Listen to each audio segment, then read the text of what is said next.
Imagine being locked outside your own home in the middle of a blizzard, pregnant, begging for help. And through the frozen glass, you see the man you love sipping wine with another woman while you freeze to death. But she doesn't die. What happens next is not just survival, it's vengeance. A story of betrayal, justice, and rebirth in the heart of a storm. Every chapter twists deeper until the ending you'll never forget. Stay with me till the end, because when the truth finally burns through the snow, you'll understand why the storm had to come.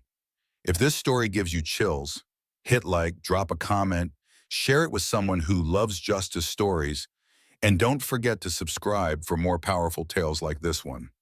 Now, let's begin. Frozen vows. The wind screamed across the mountains that night, howling like a living thing. Snowflakes slammed against the glass walls of the Carter estate, glittering in the stormlights.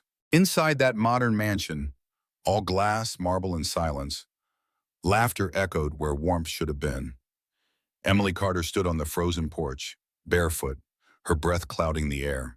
Her nightgown clung to her body, soaked with snow. She was 8 weeks from her due date, her belly round, her heartbeat pounding. She pounded on the door with both fists.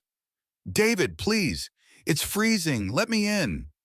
Inside, through the glass, she saw him. David Carter, her husband, her once perfect man, tall, tailored, handsome. And next to him, Vanessa Lake, young, sleek, his assistant, pouring champagne into 2 crystal glasses. Emily's voice cracked as she shouted, "David, I'm carrying your child." David didn't even flinch. He turned toward Vanessa and said quietly but clearly enough to cut through the storm, "Let her freeze. She's worth more gone than alive." Those words pierced through the blizzard harder than the wind itself. Emily's tears froze on her cheeks. Her hands trembled against the glass, then fell. She could see her reflection, a ghost of herself, pale and desperate, before darkness closed in. 6 months earlier, everything had seemed perfect.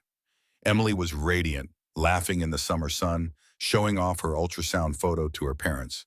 David stood behind her, his arm wrapped around her waist, whispering promises about their dream future.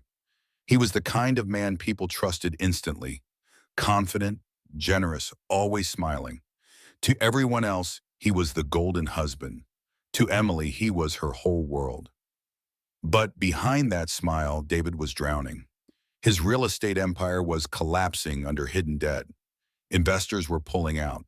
He needed money, fast. And when he discovered his wife's life insurance policy, an idea took root in his mind, a terrible one.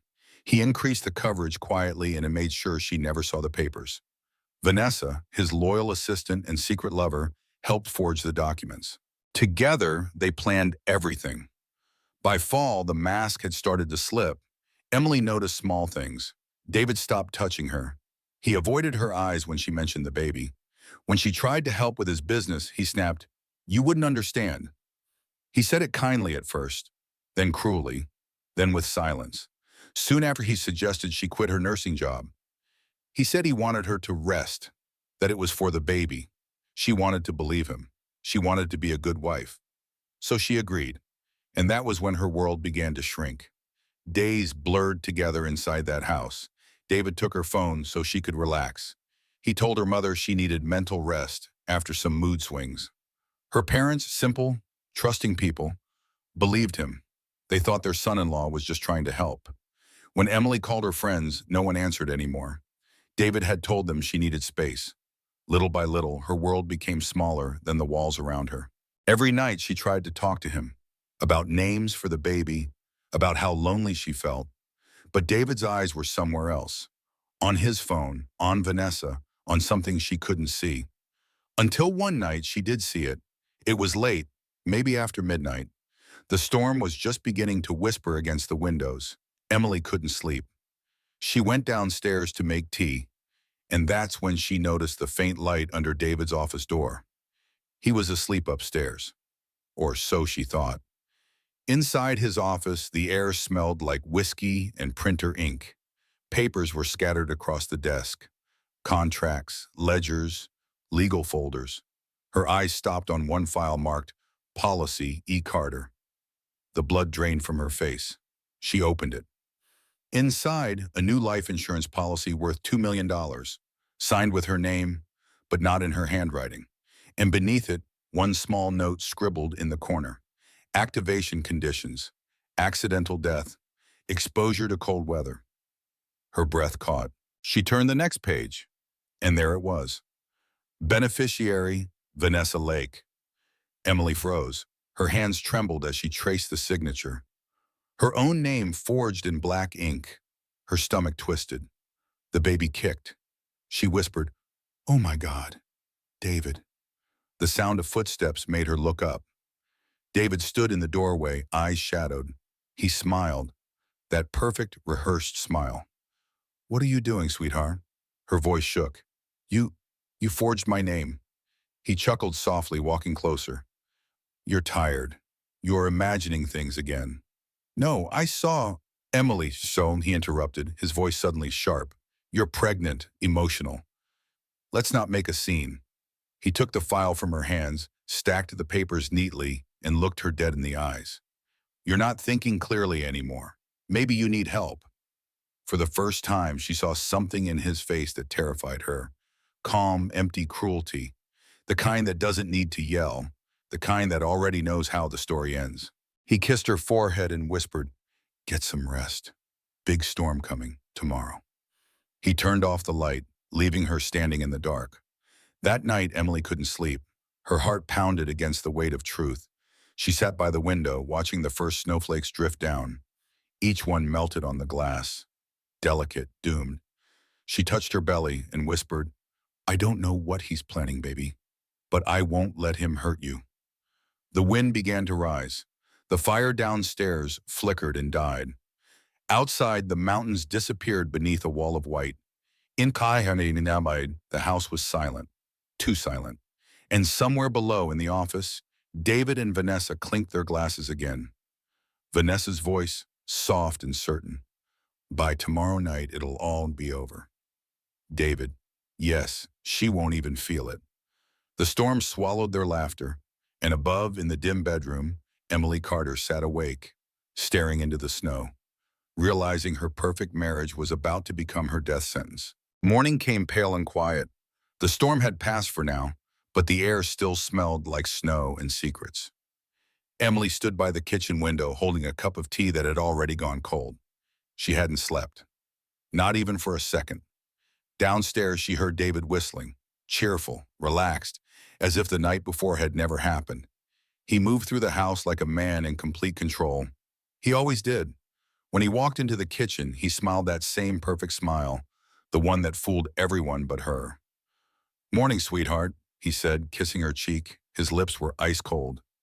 "Did you sleep at all?" Emily forced a nod. "A little." "Good," he said, opening the fridge. "You need to rest more. Stress isn't good for the baby."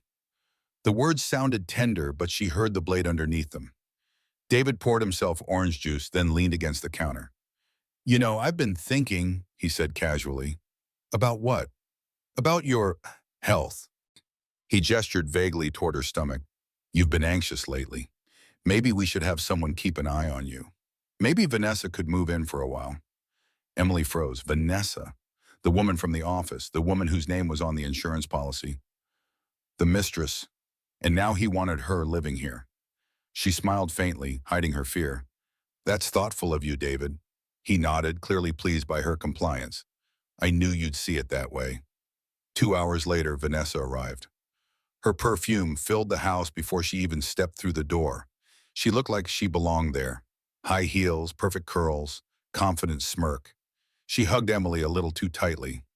"Oh, darling," Vanessa cooed, "you look exhausted. Don't worry, I'll take care of everything." David smiled approvingly. "See, sweetheart, it'll be good to have another pair of hands around here." Emily's pulse hammered in her ears. She could smell the danger, sweet, expensive, and poisonous. The next few days blurred into each other. Vanessa took over the house. She handled David's calls, organized the meals, even chose Emily's prenatal vitamins. David praised her constantly. "She's such a help," he'd say right in front of Emily. "You should really thank her." Emily did, because she had to. The humiliation was quiet but constant. When she sat on the couch, Vanessa took her chair. When she spoke, Vanessa interrupted. When she smiled, Vanessa smirked back. But the worst part wasn't what they did.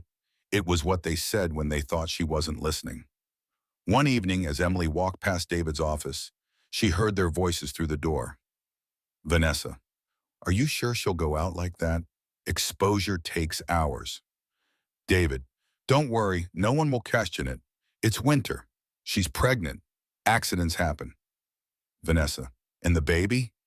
David, collateral. Emily pressed her back against the wall, trying not to breathe. Her knees trembled.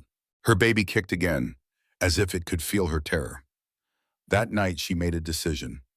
If David wanted her gone, she'd leave first, quietly without warning. She didn't know where she'd go, but anywhere would be safer than here. When David went upstairs to shower, she crept into his office again. Her hands shook as she opened his desk drawer. Inside were envelopes, keys, and a burner phone, and beneath them, a flash drive.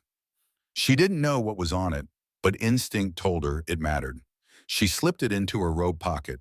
Then she grabbed her old purse and car keys and walked toward the door. But as she reached for the handle, a voice stopped her cold.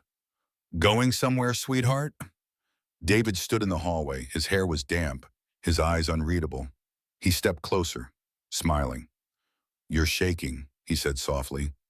You really shouldn't be driving in your condition. She tried to speak, but her throat locked. Where were you going? He asked again. I needed air. He tilted his head, studying her face. Then he took her purse gently from her hands. Of course, he said, let me help you with that. He opened the purse, saw the flash drive, and froze. For one long second, the house was silent, except for the ticking of the grandfather clock. Then he smiled again, slower, sharper. Curious little thing, aren't you? Emily stepped back. I just found it. You went through my desk. No, Emily, he interrupted, Arantan, his voice low and calm. You're not well. He pocketed the drive, took her arm, and guided her toward the stairs. You need rest, he said. Vanessa will stay close tonight. When they reached the bedroom, he kissed her forehead and whispered, You don't have to be afraid. Everything will be over soon.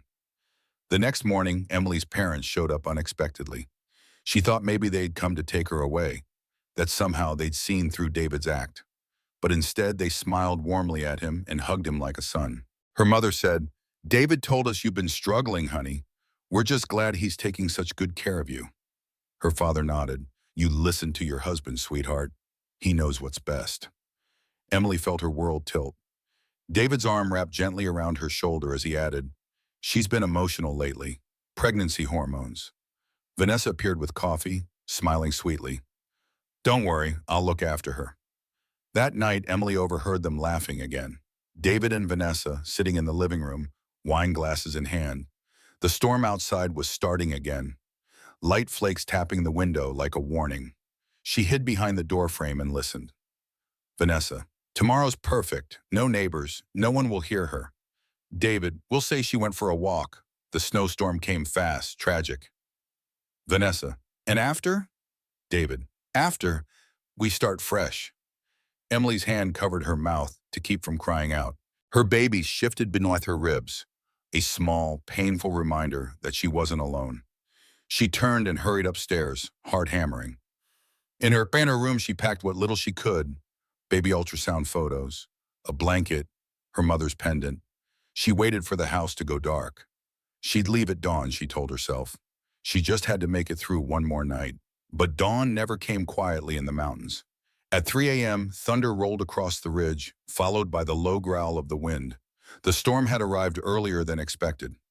Downstairs, she heard David moving. Heavy steps, the click of the lock on the front door. Her pulse quickened. She grabbed her coat and stepped into the hallway.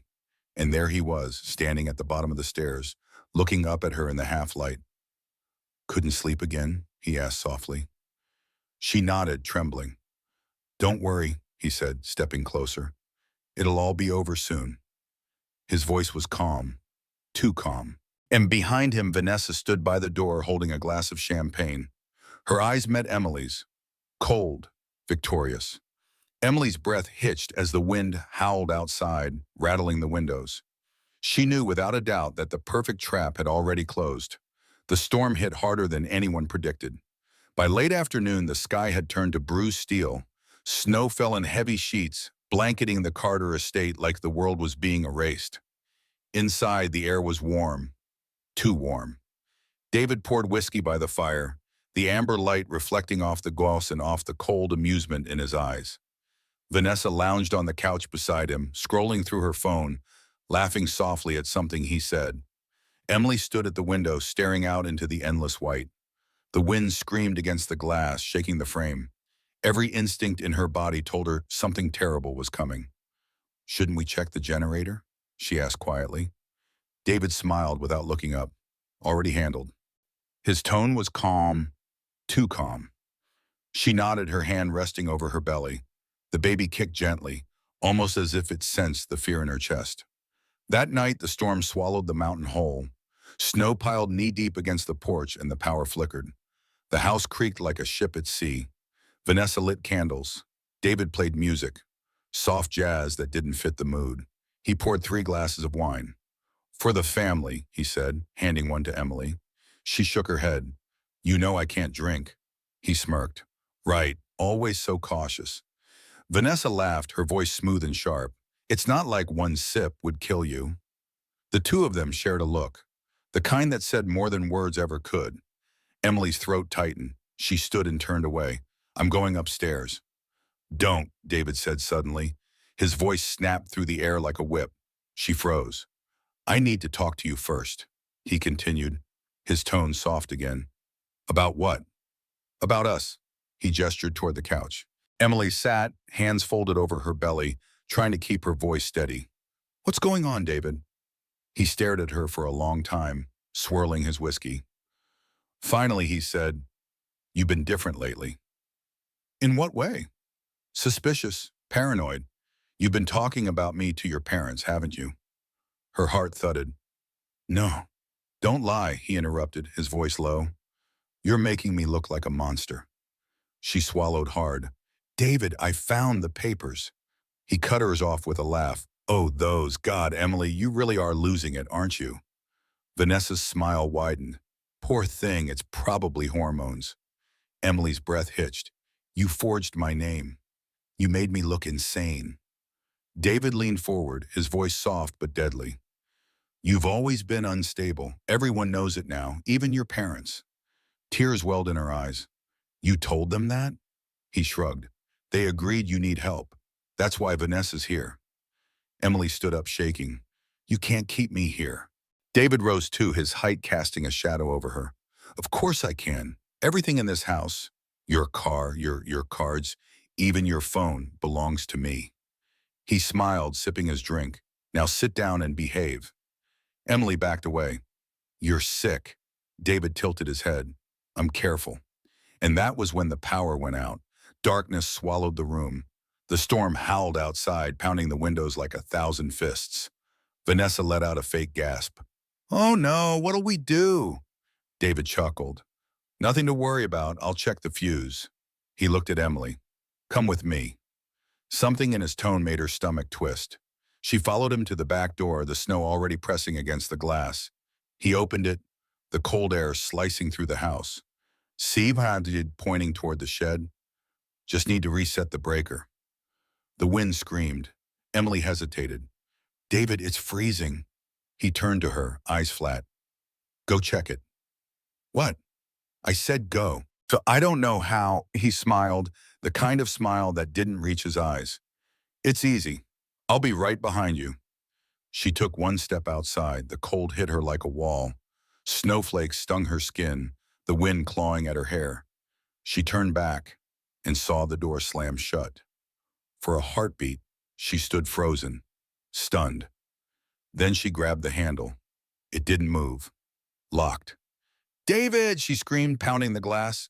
"Open the door, please!" Through the storm, she could barely see him, a blur behind the frosted window. He stood there, watching. Beside him, Vanessa lifted her glass in a mock toast. "David!" Her voice broke. She hit the door again and again, her knuckles raw. her breath fogging the glass. Inside, they laughed. Her husband, the father of her child, laughing. The wind roared louder, drowning her sobs. Her fingers went numb. Her legs trembled. She screamed until her throat tore, but no one answered. Minutes bled into hours. Her body shook violently, each gust of wind cutting through her like a knife. The baby kicked weakly. "Hold on," she whispered, her lips cracking. "Mommy's here." Snow piled around her, heavy and suffocating. Her vision blurred. Through the window she saw them, silhouettes by the fire, wine glasses raised. She saw David lean in and kiss Vanessa. Something inside her broke, not with noise, but with silence, a kind of silence that hollowed her out completely. She stumbled away from the door, falling to her knees in the snow. The cold bit her skin, her bones, her soul, and still she crawled, one hand on her stomach, one hand dragging through the drifts. Each breath burned, each second stretched into eternity. Then everything slowed. The snow wasn't just cold anymore. It was soft, almost peaceful. The world dimmed around the edges. Her heartbeat faded, replaced by the whisper of the wind. Her last thought before the darkness took her wasn't of David or of betrayal, it was of the baby. The tiny heart beat beneath her palm. She whispered, barely audible, "Please, someone, help us." And then silence. Inside the house, David poured another drink. "Cheers," Vanessa said, her tone dripping with satisfaction. He clinked her glass. "To new beginnings." Outside, the snow fell harder, burying the footprints that led away from the door. They thought the storm had erased her. But the storm had only begun to write her story. The blizzard howled like a living beast, tearing through the mountains. Somewhere on that frozen ridge, under 6 feet of snow, a faint heartbeat still fought to survive. Emily Carter lay face down in the drift, her body barely visible beneath the endless white. Her lips were blue, her skin ghostly pale, her breath shallow. Each exhale was a whisper, a plea too small for the world to hear. But someone did hear. Cole Walker had lived in those mountains long enough to know when a storm was more than a storm. He was a man who listened to the wind, to what it carried. That night, as he drove his beat-up Ford pickup down the logging road, something pulled at him. A gut feeling, the same kind that used to keep him alive back when he was a detective. He slowed when his headlights cut across a shape in the snow, small, human, motionless. He slammed the brakes and jumped out, snow slicing across his face. "Jesus," he muttered, crouching beside her. He brushed away the snow, revealing her face. A woman, pregnant, barely breathing. He pressed 2 fingers against her neck. Faint pulse. She was alive, but only just. Cole lifted her carefully, wrapping her in his coat. Her head fell against his chest, lips trembling as she mumbled something. "Please, my baby." He didn't hesitate. He carried her to his truck, slammed the door shut, and floored the gas. The drive back to his cabin was a blur of white and wind. Snow hammered the windshield. Ice cracked beneath the tires. Cole kept glancing at her, one hand on the wheel, one checking her pulse. Her skin was cold as marble. Her hair stuck to her face, frozen in strands. "Hang in there," he muttered. "Don't you die on me. Not tonight." His cabin came into view. A single light flickering through the storm, a lonely dot in a sea of white. He carried her inside and laid her near the fire, stripping off her wet clothes, wrapping her in blankets. Her belly rose and fell, faintly. Her fingers twitched. Cole grabbed his emergency kit, rubbed her arms, her legs, trying to get blood flowing again. "Come on, sweetheart. Stay with me." Finally, she coughed, weak but alive. Her eyes fluttered open. The first thing Emily saw was firelight. The second was a stranger's face, rugged, scarred, kind. She flinched. Where am I?" "Safe," he said simply. "You were half frozen out there." She looked around. The cabin was small but warm. Fire crackled in the stone hearth. Blankets surrounded her. A kettle hissed softly on the stove. She tried to sit up but winced. "My baby," she whispered. Cole knelt beside her, checking her pulse again. "Heartbeat strong," he said. "Both of you are going to make it." Tears welled in her eyes. He He locked me out. Cole frowned. Who? My husband, David Carter. That name hit him like a punch. His hand froze midair. Carter? He repeated. Yes, she whispered. Do you know him? Cole leaned back slowly, his expression darkening. He poured 2 cups of coffee, handed her one. I know his company, he said quietly. I know what kind of man he is. She blinked through exhaustion. What do you mean? He stared into the fire, his jaw tightening. 2 years ago, Carter's construction firm cut corners on a condo project. My wife and daughter lived there. The building collapsed. They never made it out. Emily gasped, her hand flying to her mouth. I'm so sorry. He shook his head. Carter called it an accident, paid off the inspectors, walked away clean. Silence hung heavy between them, broken only by the storm beating against the walls. Hours passed. Emily drifted in and out of sleep while Cole tended the fire, keeping the cabin warm. Every time she stirred, he was there, silent, steady, watching over her like a guardian carved from stone. When she finally woke again, the world outside had gone quiet. The storm had passed. Morning sunlight spilled through the frosted windows, painting the cabin gold. Cole was at the table, cleaning his rifle, a mug of black coffee beside him. He looked up as she stirred. You're tough, he said. Didn't think you'd make it through the night. Emily tried to smile. Neither did I. She looked down at her hands. Red, raw, but alive. Then she looked at her reflection in the window. The woman staring back wasn't the same one who'd begged at that glass door. Something in her eyes had changed, something fierce. Cole helped her sit up. You need food, rest, and a doctor. I can't go to a hospital, she said quickly. Why not? David will find me. He'll tell everyone I ran away, or that I'm crazy. He's done it before. Cole nodded slowly. Then we'll keep quiet for now.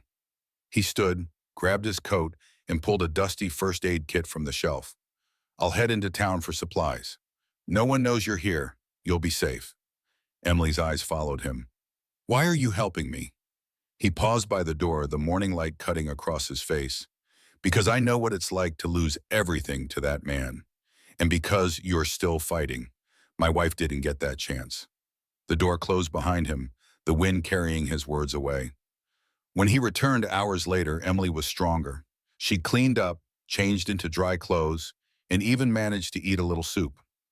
Cole dropped a few bags on the counter, medicine, groceries, and a prepaid phone. He also carried something else, a folded newspaper. He set it in front of her. The headline made her stomach twist. Local businessman mourns missing wife. Below it was a photo of David and Vanessa standing on their front porch, arms around each other, faces full of sorrow. David Carter. We believe Emily may have wandered off during the storm. She wasn't well. Please pray for her. Emily's hands shook as she read the words. He was already erasing her. Cole's voice was low, steady. You were right. He's painting you as unstable. Tears welled in her eyes, not from sadness this time, but rage. He's going to get away with it. Cole looked at her, eyes cold as steel. Not if we stop him. Emily's breath caught. Stop him? How? Cole set his mug down. You said he forged your signature. You said he planned this. That means there's proof somewhere. There is, she whispered. His office, his laptop, the safe behind his desk. Cole nodded. Then we'll find it. For the first time since the nightmare began, Emily felt something stronger than fear. Purpose. Or Neshabaumet. She looked at Cole and saw not just a stranger, but an ally. A man who understood loss. A man who'd been waiting for justice too. Outside, the snow began to fall again. Soft, silent, forgiving. But this time, Emily didn't shiver. This time, she looked at the storm and whispered, You didn't kill me. You saved me. Cole met her eyes across the firelight. Then let's make sure they never forget that. Morning broke thin and silver, the kind of winter light that looks cold even through a window. Emily woke to the crackle of the wood stove and the low hum of Cole's radio, tuned to the local news. She sat up slowly, clutching the blanket to her chest, listening for words that didn't stab. There weren't any. Still no sign of 34-year-old Emily Carter, the anchor said, voice soft with practiced sympathy. Her husband, developer David Carter, is pleading for anyone with information to come forward.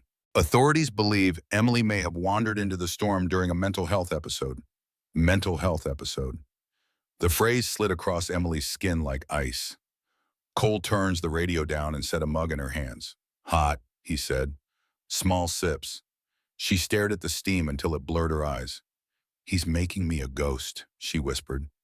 A dead thing that never argues back. Cole eased onto the stool across from her, shoulders broad in a faded flannel. Ghosts have a way of rattling chains, he said, especially when the living deserve it. She tried to smile but couldn't. My parents will see that broadcast, she said. They'll believe him. Maybe, Cole answered. Or maybe they'll hear from you first.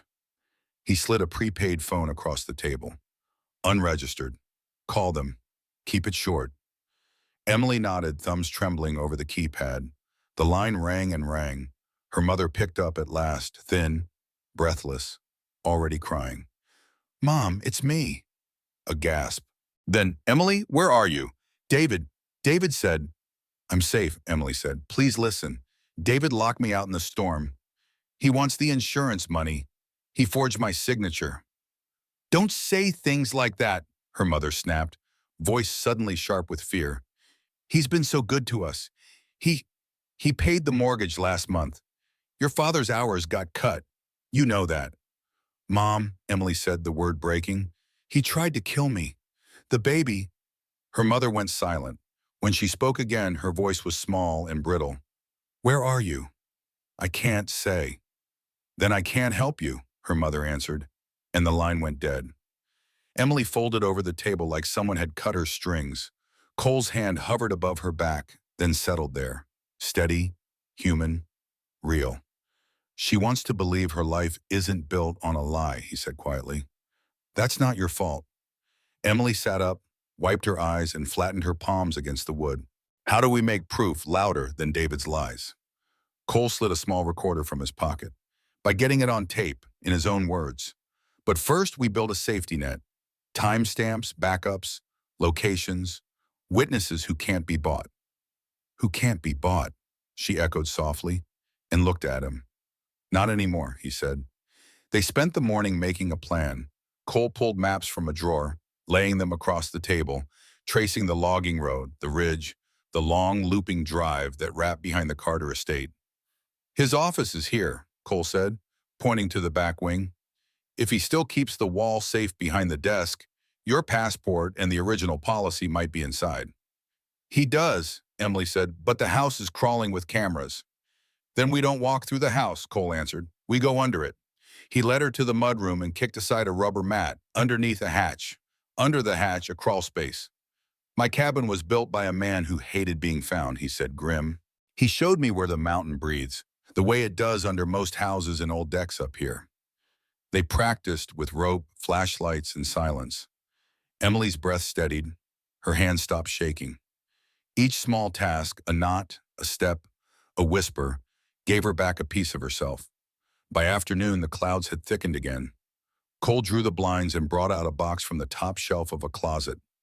Inside, a high school ring, a pair of tiny pink shoes, a photo of a woman with laughing eyes.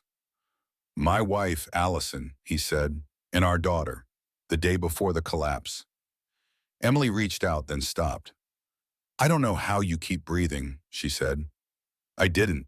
Not for a long time, he answered. But breathing's not the same as living. Saving you pulled air into parts of me I thought were gone. He put the box away carefully, as if grief were something you shelved and dusted and visited when you could stand it. Let's get you living, he said. They started with the sheriff. Cole drove. Emily kept her head low beneath a knit cap. The town was small, the kind where everyone knows everyone, and certain truths never leave porch steps. They parked behind the municipal building and entered through a side door. The sheriff looked like the mountain had carved him. Thick, stoic, careful with words. Cole set the recorder on his desk and spoke plainly. David Carter's wife alleges attempted murder. Lockout in a storm. Forged policy. We want to file a report and request protection.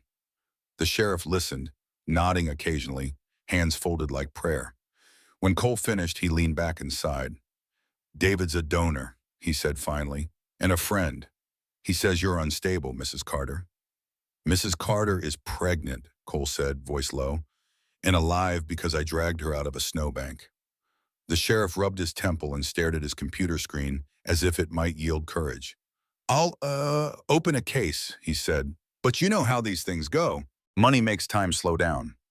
"Then you'll need this to speed it up," Cole said, sliding across a memory card with the audio copy of Emily's call to her mother, the first radio broadcast, and timestamps from the night of the lockout. The sheriff pocketed it.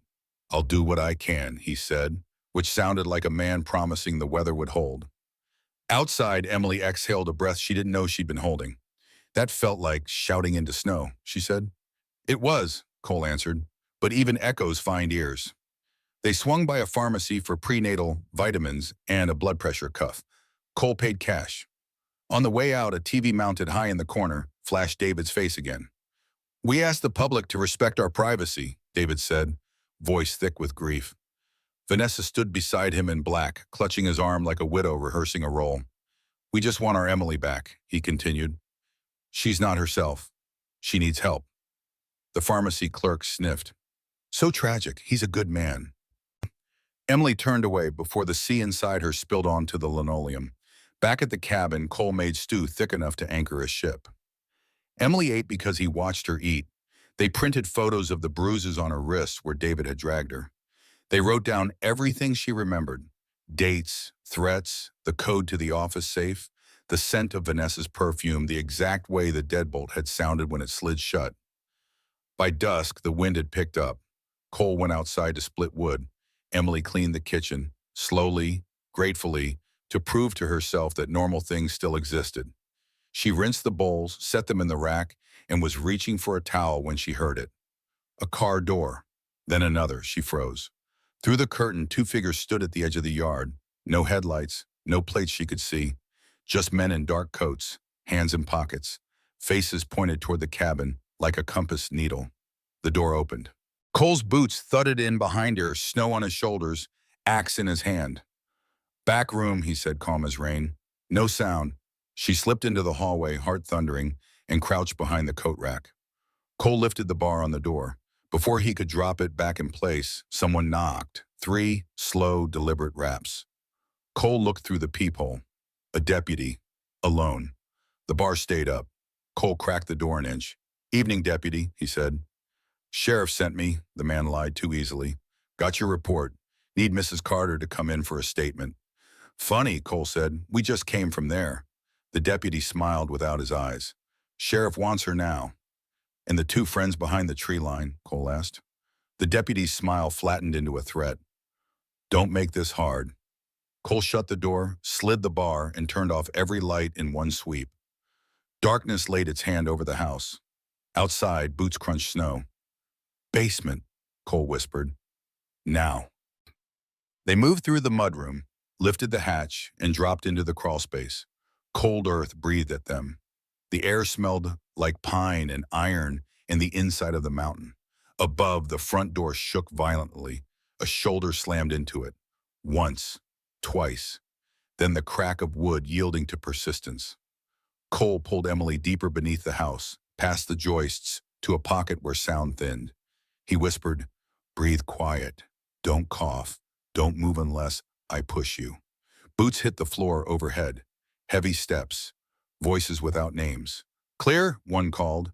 "Back room," another answered. Emily pressed her fingers to her lips so the fear wouldn't make a sound. Her baby kicked, as if defying silence. The men prowled the cabin like wolves that knew the bones of the place. A cabinet door opened, drawers slid, something fragile shattered. Cole waited. He had always been good at waiting.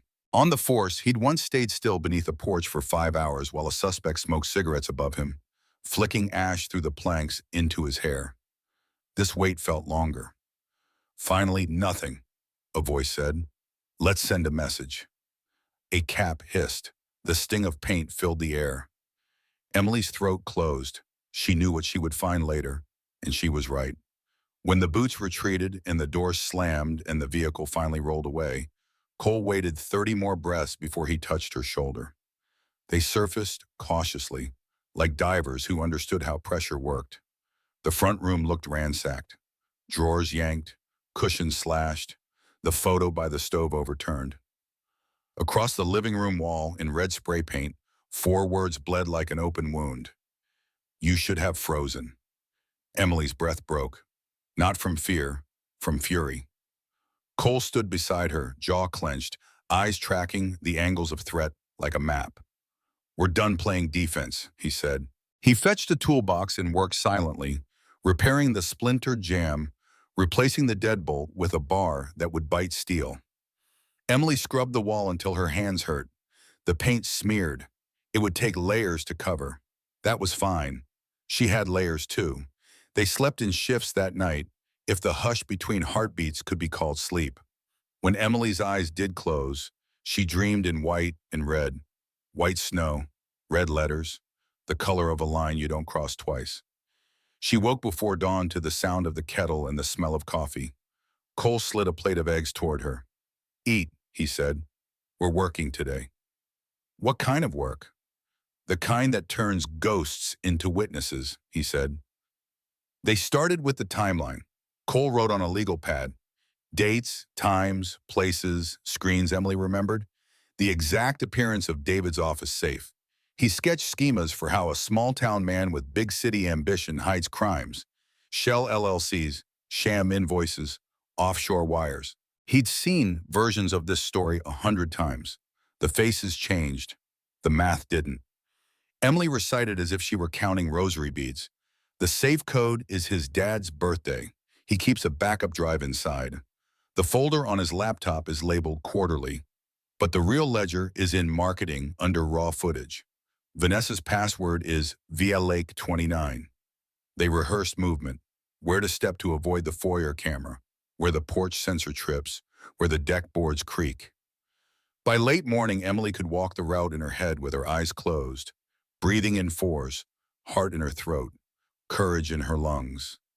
Cole called an old contact and used a voice that carried weight. Federal financial crimes, he said into the phone. I've got a developer up here playing games with life insurance and frozen assets. I also have a witness who nearly died. You'll want this one. He listened. He nodded.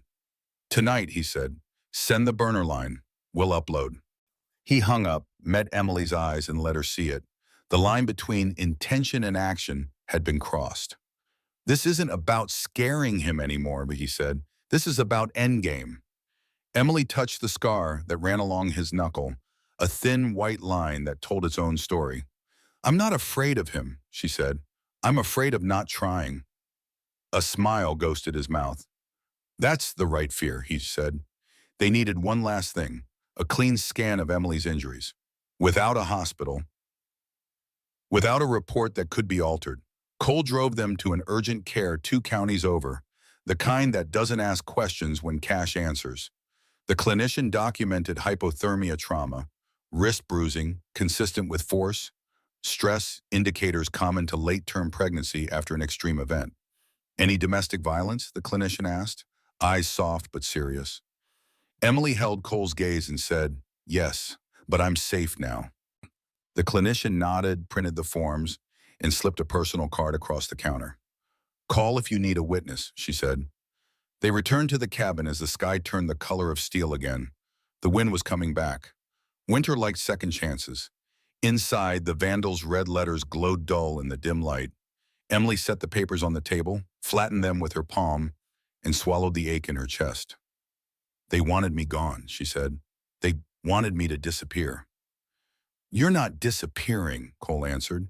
You're debuting. He lifted the floorboard near the hearth, revealing a narrow cache lined with foil and foam. Cold stash, he said, for evidence, for insurance, for the things that save you when the heat comes. He placed the medical file inside, the audio copies, the timeline, the prepaid numbers, and a sealed envelope with his handwriting on it. Emily touched the edge of the floorboard before he lowered it. What's in the envelope? A confession, he said simply, in case I don't make it. She stared at him, then shook her head. No, she said. You don't get to die for me. He met her eyes. I'm not planning to, he said, but I've learned to respect other people's plans. The stove popped. Outside, a gust leaned on the cabin like a giant shoulder. Cole checked his watch. Dusk, he said. We move at dark. Emily looked at the door, at the wall, at the words that had tried to shrink her. She inhaled, slow and deep, until the air reached places fear hadn't. Let's go haunt my house, she said. Cole's mouth quirked in something that might someday be a smile. He grabbed the pack, the ropes, the recorder, and the flashlight whose beam didn't flare on snow. He killed the lamps, cracked the door, and listened to the mountain. The world outside was white and waiting. They stepped into the cold together. One woman the world had called a ghost, one man the world had buried alive, choosing finally to be seen. The night was colder than Emily had expected, colder than the storm had promised. Their footsteps crunched through the snow, breaking the silence that stretched around the cabin like a wound that would never heal. Emily's heart beat fast as she and Cole approached the trailhead that led to the Carter estate. The wind had died down to a harsh whisper, but the weight of their actions was suffocating. Cole's eyes scanned the perimeter, every movement calculated, every inch of ground memorized. Emily's breath clouded in front of her, her hands tucked tight against her body, but she could feel the growing tension within her. Her baby kicked weakly, a sign that the stress was starting to take its toll. We'll move quickly, Cole whispered, his voice steady but low. Stick to the edges. We don't have time to waste. Emily nodded, but something in her gut twisted. This was the moment they'd been preparing for. The door to her old life, to the lies, the manipulation, the abuse, was just ahead, but she couldn't shake the feeling that something had changed. They reached the woodshed behind the house. The old wood panels creaked in the cold as Emily placed her gloved hand against them.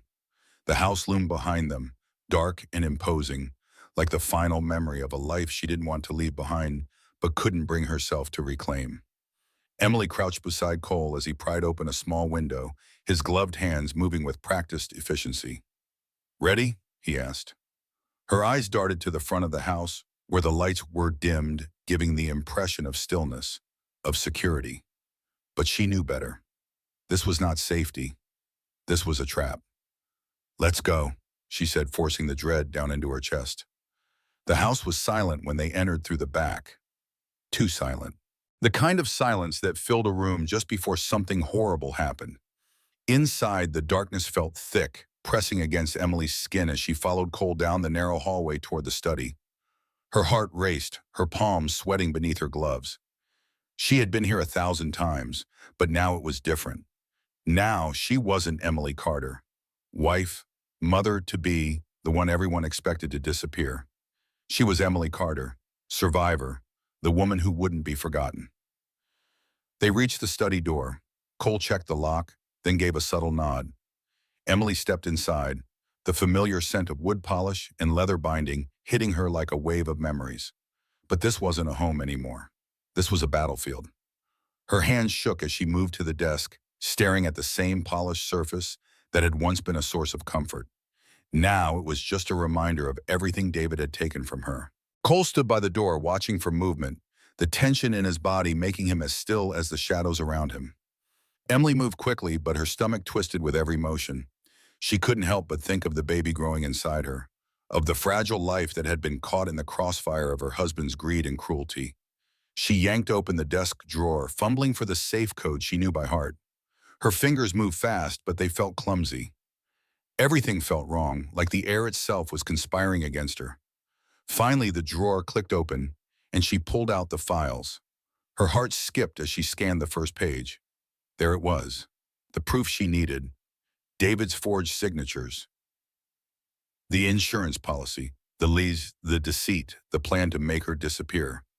Just as she was about to slip the papers into her bag, a noise echoed down the hallway. A car door, a distant engine. Her blood ran cold. Cole, she whispered, voice tight with panic. He shot her a look, his expression unreadable. Stay quiet, he mouthed. The sound of footsteps grew louder, the door to the study creaking slightly, as if someone had stepped too close. Emily's heart pounded in her chest. She could hear her own breathing. shallow and erratic. Then a knock at the door. "Mr. Carter?" a voice called. It was Vanessa's voice, smooth with a hint of concern. "David?" she called again. "I thought I heard someone moving around in here." Emily froze. Her body tensed. She glanced at Cole, who motioned for her to stay still. The door opened a crack. Emily's breath caught in her throat as Vanessa's silhouette appeared in the doorway. "I'm looking for David," she said, peering inside. "I thought maybe he was in here." "Go," Cole whispered sharply, pulling Emily into the shadows behind the bookshelf. Vanessa stepped fully into the room, her eyes scanning the dark corners. Emily held her breath, praying the shadows would hide them. "I know you're in here, David," Vanessa said, a smirk playing on her lips. Emily could feel the tension between them, the dangerous game Vanessa was playing, just like David. Emily's pulse quickened, but Cole's hand on her arm was a tether, grounding her. Vanessa's footsteps moved closer, but Emily didn't dare breathe, not even when the floorboards creaked under Vanessa's weight. The seconds stretched into eternity. Then Vanessa turned and left the room, her heels clicking on the floor, distant now. "Now's our chance," Cole whispered. Emily nodded, her hands still shaking as she grabbed the papers from the desk. They made their way back through the hall to the back door. Every step felt like a weight, like the world was about to collapse beneath them. But when they reached the door, everything went still. The moment they stepped outside, the wind hit them like a slap in the face. Emily's breath fogged in the air, but her legs moved faster now. Cole kept close, always watching. The world felt different, like something was about to break. But Emily wasn't sure if it was her or the world. "Almost there," Cole said, his voice steady. They reached the woodshed, but just as they ducked behind the wall, Emily's phone buzzed in her pocket. She pulled it out quickly, her stomach sinking when she saw the text. "Where are you, Emily? Your father just called. It's too dangerous to stay away. Please come home, please." It was from her mother. Her heart thudded painfully against her ribs. Cole looked over her shoulder, his eyes narrowing as he read the message. "You know what this means, don't you?" he asked softly. Emily swallowed hard, her throat dry. "This is where they'll make me disappear. The safe house. The false safety. They'll do anything to make you quiet," Cole said. "But you don't have to stay quiet anymore." They continued to move, but Emily couldn't shake the thought that this would all fall apart. Her mother, her family, still believed David's lies. But Emily wasn't the woman she had been before. She wasn't his pawn anymore. The night had already turned cold, but her resolve was harder than the frost beneath her boots. Back at the cabin, Cole set up the recorder to back up their findings. "I'll call in the authorities," he said. "They'll act faster than they ever would if you stay here. This is your chance." Emily nodded, her eyes steely. But even as she prepared for the final fight, she couldn't escape the feeling that David's eyes were always on her. No matter how far she ran, no matter how many steps she took, the past was never truly behind her. And in the back of her mind, she knew this wasn't over. The dawn was a hesitant thing, shy, like a thief trying to escape the scene. Emily sat by the fire, the flames casting shadows that stretched long across the floorboards of Cole's cabin. She had barely slept. The weight of last night's discoveries hung over her like an invisible chain, dragging at her thoughts, clouding every breath she took. Beside her, Cole adjusted the burner phone, checking the signal again. He'd made contact with the authorities early that morning, the ones who had promised to move swiftly. But even as they made plans to act, a gut-wrenching truth gnawed at Emily. David would stop at nothing to protect his empire, and her disappearance had been the first move in a much larger game. "Do you think they'll follow through?" Emily asked quietly, not looking up from the fire. Cole didn't answer immediately. He was scanning a new set of documents he had printed. Financial statements, digital files, and a few recent emails he had hacked from David's private account. His silence felt like a looming storm. "They'll act," he said finally, his voice cold and steady. Emily looked up, her face hardening. "I'm not talking about them." "You're talking about David."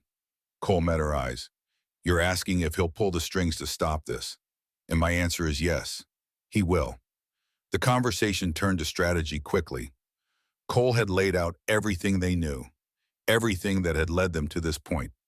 David's hidden accounts, the offshore investments he had made just weeks before Emily's disappearance. It was all there, buried deep in layers of bureaucracy and offshore shell companies. David had made it clear that he didn't just want to control Emily's life. He wanted control of her legacy. And if that meant erasing her, then so be it.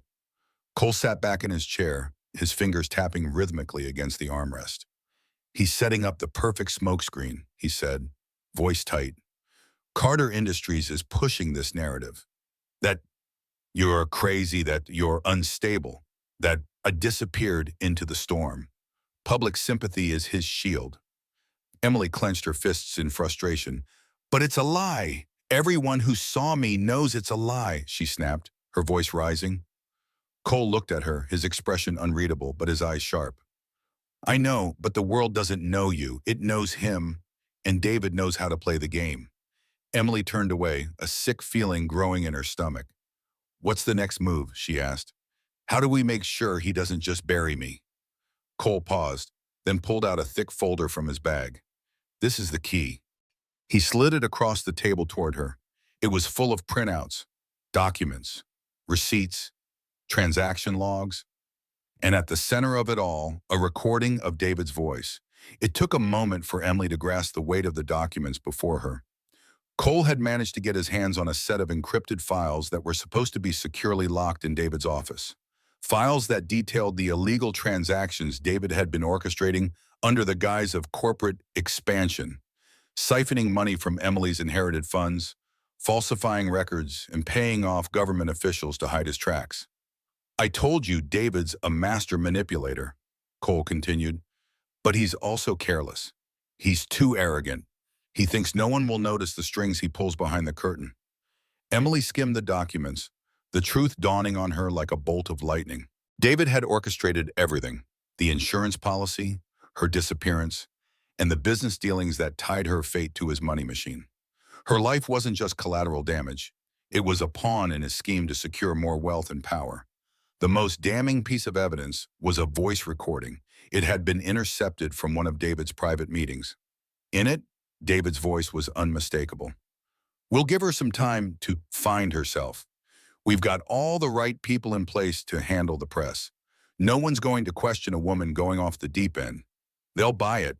They always do." It was cold, calculating. The words twisted like a knife in Emily's gut. "Now we expose the smokescreen," Cole said, his voice low. "I'll get this to the right people, but we need a public witness, a person who can testify and corroborate everything. David's carefully crafted illusion has to shatter, boy, and we need someone inside his inner circle." They knew that the media was their battleground. It wasn't enough to just expose the truth. They had to make sure the public could see it. Emily's name was already being smeared, but if they could shift the narrative, they could control the story. The plan was simple. Emily would go public. She would hold a press conference, backed by the evidence they had gathered, all while the media was still buzzing about her disappearance. The trick was that they couldn't just present the evidence. They needed to create a scenario where David would be forced to respond, forced to react to the sudden rise of truth. But to do that, they needed one thing: a witness from within David's company, a whistleblower who could connect the dots between David's corporate corruption and his personal vendetta against Emily. Cole had a contact, one of David's former executives, someone who had quietly reached out to him in the past, warning about the shady deals going on behind the scenes. "I'll meet with him tonight," Cole said, his expression serious. "If he's willing to talk, he'll be the one to finally push David into the spotlight." As Emily prepared for what would be the most dangerous move of her life, she felt a growing unease. The pressure was mounting. The smokescreen David had built around her was thickening, and every time she thought she could cut through it, the walls seemed to rise higher. She knew her time was running out. The world still believed David's version of the story, and with every passing hour, Emily's chances of clearing her name slipped further away. That night, Cole returned after meeting with the whistleblower. The news he brought was both a blessing and a curse. "They'll testify," Cole said, his voice low, "but David's already taken steps to discredit him. He's got lawyers, teams of them. We have to act fast." Emily swallowed hard, fear rushing in. "How fast?" "Tomorrow." The following day, Emily stood in front of the press, her heart racing, her stomach twisting into knots. Cole stood beside her, a silent force, his presence unwavering. The cameras flashed as the world waited for her to speak. She looked out at the sea of reporters, her eyes scanning the room as she adjusted the microphone. For the first time in weeks, she felt a sense of power stir in her chest. She wasn't just here to speak the truth. Ew. She was here to reclaim it. David Carter lied to you all, Emily began, her voice steady but resolute. He lied to me, to my family, to the world. I'm not crazy. I'm not unstable. I'm not some woman who wandered into the storm and vanished. I'm a woman who was nearly murdered by the man who was supposed to love me. The room was silent, hanging on her words. I have the proof, she continued, pulling the files from her bag. I have the recordings, the documents, and the witnesses who will expose the truth. This is not about me. This is about the truth being buried for too long. She slid the voice recording into the microphone's speakers. David's voice echoed through the room. The gasp from the reporters was deafening. Emily stood tall, her eyes not on the cameras but on the man who had stolen her life. David Carter, you are a liar. And this is just the beginning. The press room erupted.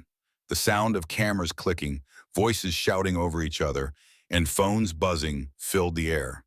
Emily stood at the podium, the weight of what she had just unleashed pressing against her chest. She had exposed David. She had shown the world who he really was. But as the applause started to die down, a sinking feeling began to creep in.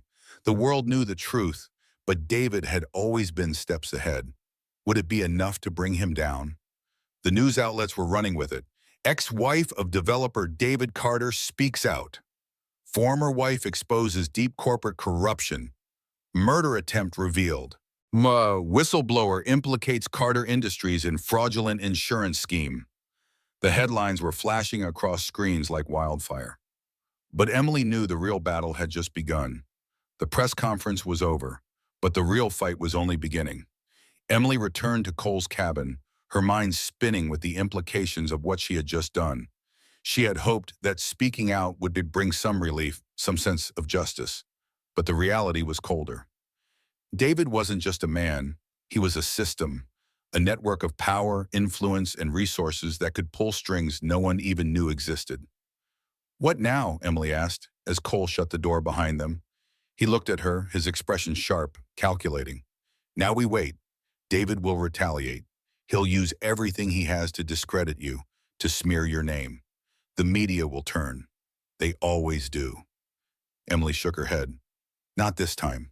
We have the proof. We have the witnesses. It's not just about proof, Cole replied quietly. It's about the spin. It's about perception. David's going to hit back with everything he's got. He was right. David had already begun his counterattack.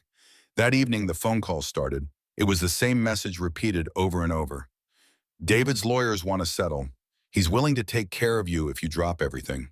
But Emily wasn't looking for money anymore. She wasn't interested in David's false promises of safety. She wanted to bring him down, to make him pay for everything he had done to her and to the people he had hurt along the way. By the next morning, the media storm had reached its peak. David had issued a public statement. I'm deeply saddened by these false accusations from my ex-wife. His voice boomed over the airwaves, smooth and controlled. I have always supported Emily, and these claims are just a desperate attempt to discredit me and tarnish my reputation.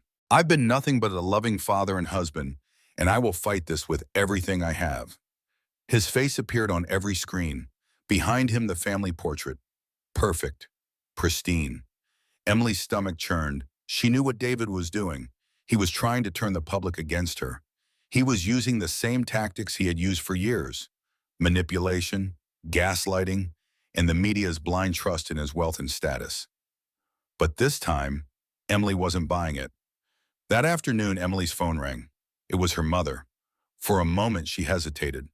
The weight of the conversation that had never happened between them still felt fresh. The phone buzzed again. Mom, she answered. Her voice sounded strange to her ears. I saw the news, Emily, her mother said, her tone hard, colder than Emily remembered. Mom, I told you You're making a mistake. David has been a good man to us. He's helped us in ways you can't even begin to understand. You don't know how hard it's been for us without him. Emily's heart dropped. Mom, you're still defending him? After everything he's done to me? There was silence on the other end of the line. Emily could feel the distance growing between them, the rift widening with every word. Emily, you need to stop this. For your own good. He's going to win. I can't lose him. We can't lose him. Emily's vision blurred. She wanted to scream, but her words got stuck in her throat.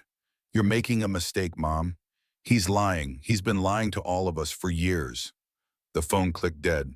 Emily stared at the screen, her hands shaking. Her mother had chosen David.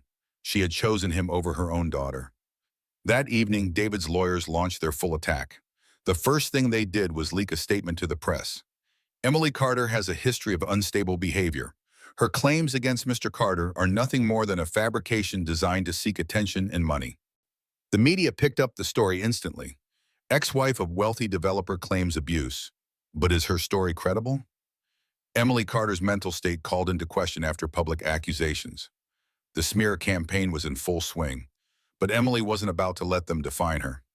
Let them say what they want, she told Cole, her voice firm. I have the truth, and the truth is more powerful than their lies. Cole nodded, but his face was grim. They'll keep pushing. We can't stop now. You're the only one who can end this. Emily looked at the files they had gathered, the forged signatures, the digital evidence, the whistleblower's testimony. This isn't just about me anymore. This is about everyone he's hurt. She didn't have time to feel sorry for herself anymore. David had dragged her into this war, and now she was going to finish it. By midnight, the first blow fell.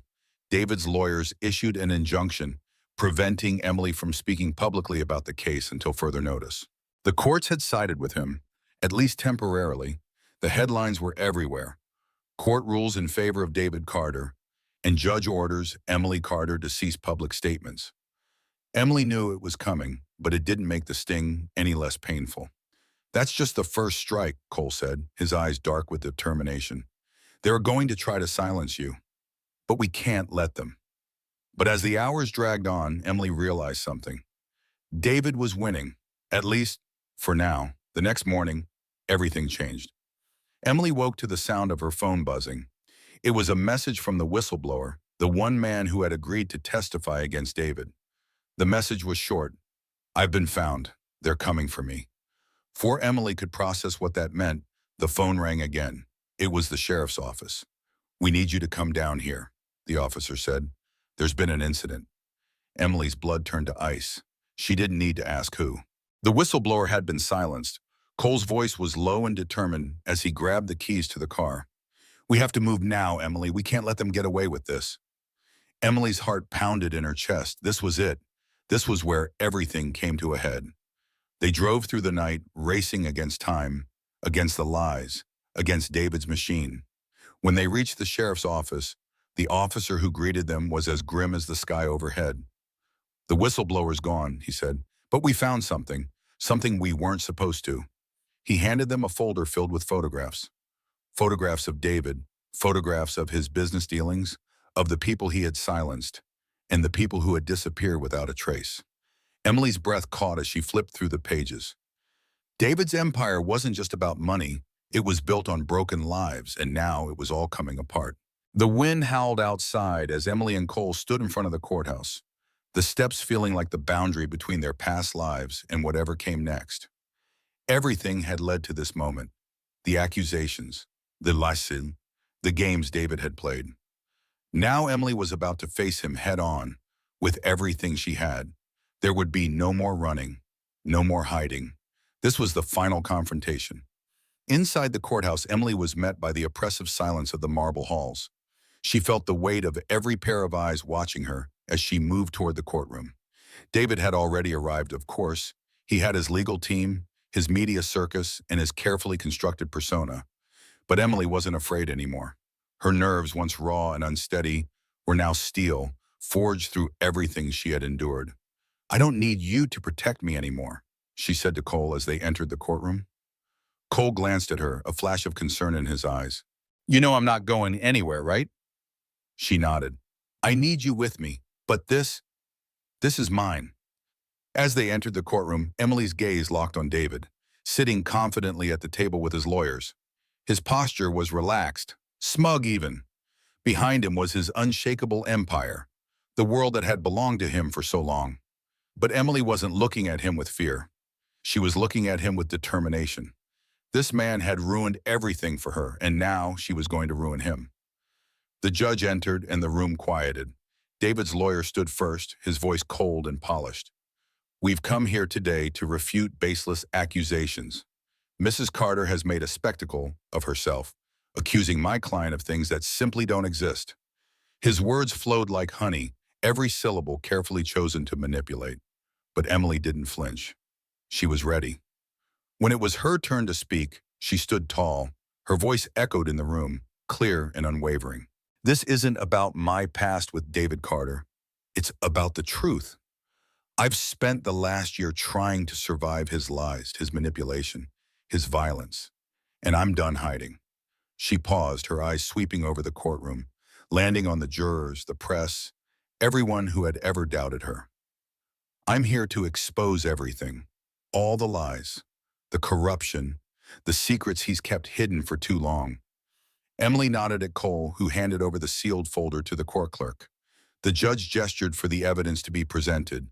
The folder contained everything David had tried so hard to bury: the bank transfers, the emails, the records of fraudulent deals, and the most damning of all, the voice recording. The room was still as the clerk played the recording through the courtroom's speakers. David's voice filled the air. "I don't care if she has to disappear. I want her out of the picture. She's nothing but a problem now." Emily's breath caught, but she didn't break her stare with David. She could feel his eyes on her, burning with rage, but she stood firm. The courtroom was silent. The truth was unraveling before their eyes. David's smug expression faltered for a brief second, just enough to show that the man who had always controlled the narrative was now losing his grip. His lawyer leapt to his feet, scrambling to respond. "Objection, Your Honor. This is a gross misrepresentation." But the judge ignored him, his gaze fixed on the screen as David's voice continued to echo through the room. The room shifted. Whispers spread like wildfire among the onlookers. Reporters scribbled notes, cameras clicked, and even the jurors seemed visibly unsettled. David was losing control, and for the first time in years, Emily felt a rush of victory she couldn't contain. Her heart pounded. She could finally see the collapse. His empire, his smokescreen, everything he had built. It was falling apart. Just as Emily thought she might win this, just as she thought David's game was over, something unexpected happened. David stood up, his voice, once calm and commanding, now trembled with rage. "You think this is it? You think you're going to ruin me? You have no idea what I can do. You think you've won?" His eyes were wild now. His calm facade was completely gone. He was unraveling, and he knew it. But he wasn't done. David's eyes flashed toward the back of the room, and Emily's stomach dropped when she saw who entered. It was her father, Robert Carter. David had brought him into the courtroom, and it was clear that this was no accident. Her father had been the one person who could have stopped this, but he hadn't. He had stood by David's side all along, enabling him. Now he was here to try and put everything back into place. Robert stepped up to the witness stand, and the tension in the room thickened. "I've known David for years," he said, his voice gruff but certain. "He's not the monster Emily paints him to be. She's trying to destroy our family, and for what? For her own selfish gain." His words stung, but Emily wasn't listening. She was focused on David's face, watching the shift in his expression, a cold, calculated smile forming. David had set her father up to be his final play. He knew Robert's words would carry weight, especially with the jury, and he was using his own family against her. But Emily wasn't going to let David win. Not like this. She stood up, interrupting her father mid-sentence. "Dad, you're wrong," she said, her voice breaking through the room's thick tension. "You've always been wrong." Emily's voice cracked as she looked at her father, the man who had abandoned her time and time again for David's lies. "You've let him control everything. You let him control me, but I'm done." She turned to David, her eyes fierce. "You can't fix this. Not this time. You can't play your way out of this." For a moment, there was nothing but silence. The room waited with bated breath. The judge banged his gavel. Enough, he shouted, his voice booming through the courtroom. I've seen enough. This trial will be suspended until further notice. The tension was palpable as the gavel struck. David's face went pale and Emily's heart pounded in her chest. She had done it. She had broken through his walls. For the first time, she felt the scales tip in her favor. As the crowd began to stir, Emily and Cole exchanged a look. They knew what had just happened, but they also knew that this battle wasn't over. David had just lost everything, but that didn't mean he was going to go down without a fight. As Emily walked out of the courtroom, she felt the weight of everything she had been carrying for so long lift slightly off her shoulders. Her life, her freedom, it was all within reach. But as she stepped into the cold air outside, she heard a voice call out behind her. It was David. He was already trying to make his next move. I'm not finished, Emily, he yelled, his voice shrill and desperate. I will bury you. You'll never escape me. Emily turned around, her face calm, her heart resolute. Yes, you will, but not today. The morning after the trial, the city woke up to chaos. News vans crowded the courthouse steps, reporters shouting questions, cameras flashing like lightning. Across every network, David Carter's face filled the screens, not as the golden businessman or philanthropist, but as the man behind a crumbling empire. Breaking news: developer David Carter faces federal investigation after courtroom leak. The headline blared across every channel. For the first time in a long time, Emily didn't feel afraid. She stood in front of the TV at Cole's cabin, watching her ex-husband's world collapse piece by piece. There it was, everything he'd built, everything he'd stolen, everything he'd used to destroy her, turning to dust. Federal investigators just confirmed Carter Industries is under audit, Cole said, reading off his tablet. They found offshore accounts, fraudulent contracts, even evidence of bribery. He looked up, meeting her eyes. You did it, Emily. He's done. Emily didn't smile. Not yet. She couldn't. Not until she saw it with her own eyes. That afternoon, as the sky turned gray with winter, she stood outside the Carter estate, the mansion that had once been her home, the same house where she had begged in the blizzard, locked out by the man who vowed to love her. Now, flashing red and blue lights painted its walls. Agents in dark coats moved across the lawn, and David stood on the front steps in handcuffs. His expression was a storm of disbelief and rage. Even as they read him his rights, he kept his head high, his voice rising above the noise. This is a mistake. I built this city. You'll regret this. But no one was listening anymore. The cameras turned to Emily. Someone shouted, Mrs. Carter, how does it feel to see justice served? She met their gaze calmly. It doesn't feel like justice, she said softly. It feels like freedom. Within days, the dominoes fell. Carter Industries filed for bankruptcy. Investors fled. Partners turned their backs. The board of directors issued a statement cutting all ties with David Carter. Everything he had built through deceit, the mansions, the cars, the influence, vanished overnight. Vanessa, the mistress who had once laughed as Emily froze outside that door, was gone too. When reporters found her in Miami, she denied ever knowing David beyond a brief business arrangement. The betrayal he had dealt to others finally came back for him. Emily watched it all unfold quietly. No gloating, no revenge, just the calm satisfaction of a storm finally passing. Poetic, Cole murmured one night, sitting beside her by the fire. He built an empire on lies, and it fell apart because of one truth. Emily nodded slowly. He always thought power made him untouchable. Turns out the truth has a longer reach than money ever will. Weeks later, Emily was summoned for one last court session. The final sentencing. David Carter, once untouchable, was now just another man in an orange jumpsuit. The courtroom felt smaller than before, quieter. He looked thinner, older. The arrogance drained from his face, but when their eyes met, she saw something that startled her. Not anger, not hatred, emptiness. When the judge read the sentence, 15 years for fraud, falsifying documents, and conspiracy, David didn't flinch. He just stared at Emily, his lips twitching into a faint smile. You think you've won? He said quietly as guards moved to escort him out. I didn't win, Emily replied. I survived. And that, more than anything, was what broke him. The snow began to fall again that night, soft and quiet, blanketing the town in white. Emily drove out to the same house where everything had begun, the Bennett estate, now abandoned and stripped of luxury. She stepped out of the car, boots crunching on the ice, and walked up to the same door where she'd once begged for her life. She touched the cold wood, remembering the laughter on the other side of that door, the cruelty that had once defined her world. Then she exhaled, her breath forming a small cloud in the cold air. "Not anymore," she whispered. Inside, the house was hollow, empty rooms, silent halls. She walked through them one last time, not as a victim, but as the woman who had taken it all back. When she reached the grand dining hall, where David had once toasted his new life without her, she stopped and looked around. The chandeliers still hung above, dust-covered but glinting faintly. She imagined filling this space with something new, something good. "I want to buy it," she told Cole later that week. He blinked. "The house?" She nodded.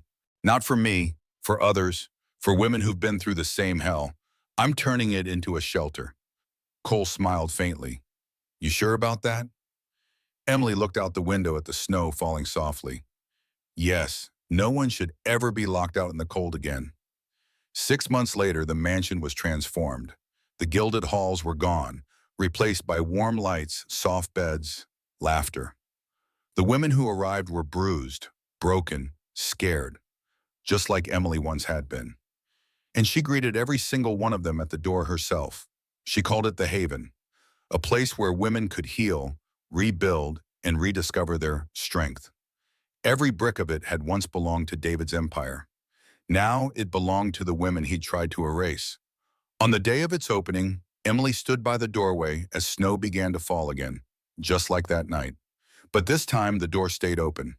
Warmth spilled into the cold air. Months passed, the world moved on, as it always does. David's name faded from the headlines, but Emily's? Her story became something else, a beacon of resilience, shared online by millions who had once felt powerless. The woman who was locked out in a blizzard and came back to open the door for others. One evening, after everyone had gone to sleep, Emily stood by the same window where she'd once seen David's smirk reflected in the glass. The storm outside was quiet now. She smiled softly, resting her hand on her belly. Her child, due in a few weeks, kicking gently. "You'll never know that kind of cold," she whispered. "Not as long as I'm here." The wind howled once, then softened into silence. Emily turned off the lights and walked upstairs. The storm was over, and for the first time in years, she was truly home.